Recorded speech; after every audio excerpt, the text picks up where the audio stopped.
Hello, কেমন আছেন আপনারা? আশা করছি ভালো আছেন। আমিও ভালোই আছি। তবে আপনাদের অনেকেরই বেশ জানার ইচ্ছা ছিল আমার পরিবার সম্বন্ধে, আমার বিয়ের আগের জীবন সম্বন্ধে। অতটা ডিটেলসে না বলতে পারলেও তবে অনেকটা বলতেই পারবো। আচ্ছা, আপাতত তো আমার পরিবারে এই জানেনই, এই সদস্যটি এমনভাবে জুড়ে আছেন যিনি এখন মধ্যমণি। এনাকে তো নতুন করে পরিচয় করানোর কিছু নেই। সবাই চেনেন আমাদের ছোট্ট ইনু।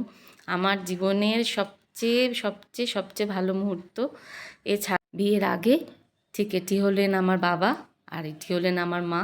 আমরা কোথাও ঘুরতে গেছিলাম, যাই হোক এরকম ফ্রেমগুলোতে বিয়ের আগে আমি আমার বাবা মায়ের সাথেই মোটামুটি সময় কাটিয়েছি। আর আমার পরিবারে আমি ছাড়া আমার বাবা মা, আমরা একা বলবো না, আমার একটি দাদাও আছে। তো সেই দাদা হলে নিয়ে এটা হচ্ছে আমার দাদা। তো দাদা ছাড়া মোটামুটি এই আমার মা, এই আমার বাবা, এটাই আমার জগৎ ছিল। আর আমার কিছু বন্ধুবান্ধব অবশ্যই। তো এই আমার হ্যান্ডসাম দাদা, আশা করছি ভালো লাগলো তার সাথে পরিচয় হয়ে। এটা ছোটোবেলায় আমি আমার দাদা আর দাদুর সাথে খেলা করছি, আর এটা আমার দাদার একটা ছোটোবেলার ছবি দেখালাম। যাকে তারপর হলো গিয়ে এটা আমার মা, এর সাথে আমি সবচেয়ে বেশি সময় কাটিয়েছি, সবচেয়ে বেশি। তো অনেক অনেক দুষ্টু মিষ্টি অনেক ভালো মুহূর্ত কাটিয়েছি, সুন্দর মুহূর্ত কাটিয়েছি। তার মধ্যে এই লিপস্টিক পরে আমার মাকে চারদিকে আমি আমার একদম কেসি করে ছাপ দিয়ে রেখেছিলাম। এটা পুরো আমার মা, আমার স্ট্যাম্প দেওয়া, এটা আমার জিনিস, তাই এই অধিকারের একটা ছবি তুলে রেখেছিলাম। সবচেয়ে বেশি সময় আমি হয়তো আমার মায়ের সাথেই কাটিয়েছি। যাই হোক, এই বাড়ি বলতে আমার এই। আর কিছু কলেজ লাইফে আমি এখন তখন ডানা মেলে উঠছি, আমি তখন একদম ডানা কাটা পড়ি। ঘুরতে ঘুরতেই মোটামুটি আমার জীবনে চলে এলেন এই হ্যান্ডসাম বয়। সবাই তো এনাকেও চেনেন। তারপর মোটামুটি আমার আর আমার দাদার জায়গাটাকে ফেল করে আমার বাড়িতে আমার মা বাবা বলুন, আমার প্রত্যেকটা অধিকারে ইনি অধিকারী হন।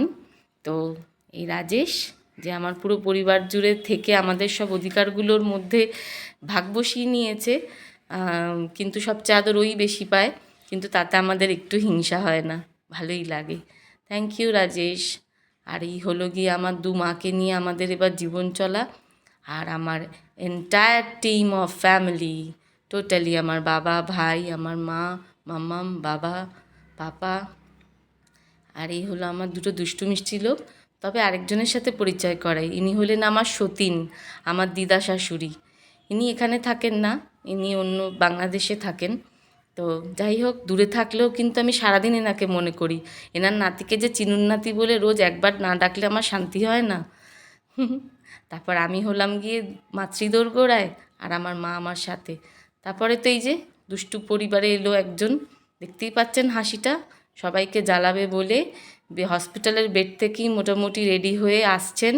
মুখের অঙ্গিভঙ্গি দেখছেন জন্মের পরেই, বলে বাচ্চাদের চোখ ফোটে না, কান খোলে না।